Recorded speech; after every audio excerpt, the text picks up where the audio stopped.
and welcome here to TalkFCB, and welcome today to something brand new on the channel, because what we're going to be doing here is discussing some of the biggest Barca-related news topics of the past week or so, and we are going to be discussing them in more detail, because this is not just going to be about the news itself, the breaking news, bringing it here as quickly as possible. What we're going to be doing in these style of videos is talking more about it, adding some opinions in there, maybe things that I wouldn't usually get to say and include in our usual news videos. So it's going to be a more relaxed format, it's going to be a more laid-back conversation really between us here, and we are going to be delving deeper into the topics that you want to hear about most. And we have lots coming up today, lots of big names, lots of big news, and hopefully you guys are going to enjoy it. So let me know once you've seen the video in the comments what you feel about this new style, and if you do enjoy the video, please do leave it a like. That really does help. But let's now get into it. Because let's start first of all with one of the most recent news stories of the past week, and that was one that happened just yesterday. Inigo Martinez being confirmed as a new Barcelona signing, arriving there on a free transfer from Athletic Club. And I think, to be honest, it's a good deal for the club. It's a 2-year deal, so we're not saying, here's a 5-year deal, Inigo. He's 32 years old. We've given him a manageable contract. I like the fact that he's very experienced. I like the fact here that we've got somebody coming in who knows the league well. He's also played in Europe as well a few times in the past, and I also wonder as well with Inigo, could he be used as a left centre-back maybe in a back three as well? That's something that maybe last season Xavi deployed a back three on a few different occasions, but we didn't always have that left-footed option, and that's something there that maybe Inigo could bring, a different option for Xavi if he wanted to go with the back three. And I also wonder as well at times, in an emergency situation, could he even be deployed as a left-back if needed? We've seen him play there a few times in the past in La Liga, and obviously we're not really blessed with depth at left back, so that is a position there that Inigo maybe could fill in. But I was just thinking last night, guys, about our depth at centre back in a bit more detail. These are the kind of thoughts that I have in a night, it's just the way it goes. But I was thinking there, we've got Araujo, we've got Christensen, we've got Koundé, and now Inigo Martinez as well. Those 4 players, is there a club in the world right now with better depth at centre back than those 4 players? And honestly, I was thinking about different teams, different options they have. I'm not sure there is. Those are top quality players, and to have all of them at our disposal, and what that will do is hopefully avoid the kind of situation that we saw in the Champions League last season, in the group stage, remember, whereby we had a big hit with injuries, we had big players out, and suddenly we had nobody available. We were playing our real backup options, players that shouldn't have been playing in the Champions League, shouldn't have been playing in the biggest games of our season, and it cost us. So what we've been able to do this summer is add quality depth. So there's something does happen. If an injury strikes, if you've got 1 out, 2 out, if you've got a suspension, you have the quality in your depth to bring somebody in, and it doesn't destroy your whole team and ultimately your whole season. Now the second big topic indeed though is all about Vitor Roque. Now this is a deal that hasn't been officially confirmed by the club like Inigo Martinez, but the deal is done. It's all been signed, it's all been agreed. Fabrizio there has given it his here we go. It's all wrapped up for 35 million euros and 10 million there in add-ons. And what I would say first of all is Vitor Roque is an incredible talent. We're going to be talking about that. But on the fee, I think it is a big one for Barca. In modern day football, for a huge talent there, especially one coming out of Brazil, I think the fee is fair. It's what you'd expect to pay for somebody of this quality. But for the club, for Barca here, in the situation that we're in financially, it's a big outlay. We have put a lot of faith, a lot of trust here in Vitor Roque, and it just goes to show how highly we rate him. And I think a lot of people have spoken about Roque there, some of the goals that he scored over in Brazil, especially recently. He's been on an incredible run of form, but some people are saying, there's a lot of close-range goals in there. There's a lot of poacher-style goals from Roque. Should we be worried about that? Is there more to come from his game? But I would actually go as far to say on those close-range goals, on those poacher finishes, that actually makes me very excited about the player that we've signed here, because at 18 years old, to already have know-how in front of goal, to already have a sort of striker's instinct and an understanding of where you need to be, That is actually very unique. Usually players at that age,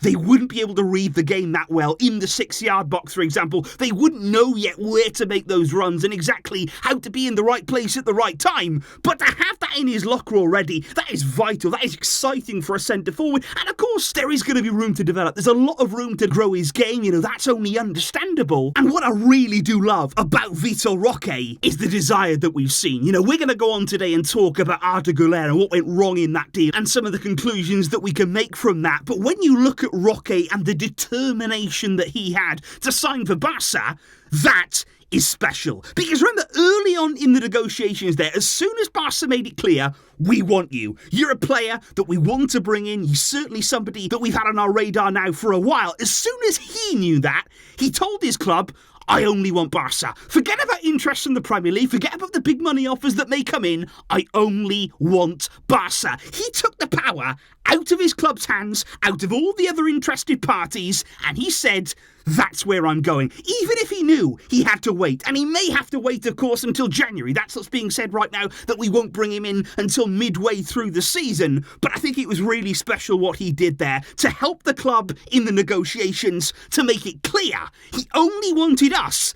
And those are the kind of players we want at Barca. Which does indeed bring us on to talk about Arda Guler. It's only right that we discuss this in a bit more detail today, some of the things that broke down there in the deal. There was a big reaction when it completely fell apart at the last minute, and I actually think, guys, maybe there wouldn't have been such a big uproar if we didn't lose him to Real Madrid. I think that was the factor really that sent everybody over the edge on this one, and some people have been saying, should Laporta, the president, of course, should he have spoken out so publicly about our interest in Guler? Just days before there, the deal fell apart. He spoke about Deco going to Turkey to try and close the deal. And of course, at the time, it was very much common knowledge that Deco was in Istanbul. But in hindsight now, I'm not really sure Laporta would have made those words and would have been so outspoken about our interest in Guler. And look, I understand why Barca here went for him. I understand why they made him an offer, why they worked so hard to try and make this deal happen. It was a great opportunity. He's a massive young talent. He did have a cheap release clause. It was a chance there for the club to capitalise on a market opportunity. But what I honestly would say here, and this is not just because we've lost Guler, I was thinking it at the time, and I think we all were in the back of our minds,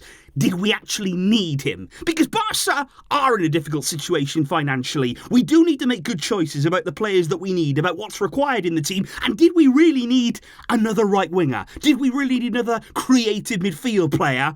I'm not so sure we did. It seemed to me like a luxury signing, and that's why we were willing to make him wait until one more year to join, because honestly, there wasn't really a place for him now with all the players we have on the right-hand side. And if you had to choose one or the other between Roque or Guler, for sure we needed Roque more. We desperately need there another centre forward coming in. That's a player we did need. But I don't really think it was a necessity to go out and sign somebody of the profile of Guler. And I think many people are saying, look, we've got Lamine Yamal. We've got somebody there, a creative midfield player. He turns 16 later on this month. We've got to put our trust in that young man. We've got to make sure we nurture him in the right way and make him develop his game in the way that he should be. Give him the opportunities to succeed at the club. And also Pablo Torre. He was an incredibly exciting talent when we signed him from Racing Santander. He was somebody who looked destined for great things, and he's barely got a look in. We have barely seen him kick a ball in the Barca first team. So look, we've got to get the players we have an opportunity first before we can start thinking about adding more and more young talents. And I just think in the end, guys, when it comes to Guler, Barca were not able to match Real Madrid's economic offer. Financially, we were not able to compete with Real on this one. You add to that the will of the player to move immediately, and ultimately Real Madrid was where he wanted to be, and we can't really take that away from him. But I think the other point that I'd like to make here, and this is what brings us on to our next topic today, Barca were not able to financially compete on a deal here that was worth around 20 million. Of course, you've got to factor in wages for a young player, but financially, we were not able to go toe-to-toe with Real Madrid. And that's when I come back now to the question about this Qatar franchise deal. The rumoured deal that was on the table, we spoke about it now a week or so ago, said to be worth around 100 million euros a year. And what it would basically be there is for a club in Qatar to use Barca's name, Barca's crest, to effectively set up a team in the Qatari league in the image of FC Barcelona. And it's a huge offer that's on the table for us. Now, there are plenty of split opinions on this, which way we should go. Should we accept the offer? Should we reject the offer? And I think there's lots of different intricacies here in the way that we sort of handle an offer coming in like this, because I think we're all very proud of the fact that Barca are owned by the members, owned by the fans there. We are run as a club by the people. It's not about an individual owning us. It's not about a company in charge of the club. It is run by the fans who can vote on its future. And that is something that's very special to us, very unique, and we really do treasure that. However, when it comes here to sponsorship deals, they're not interfering with the club. They're not becoming part of the club. They're not owning the club.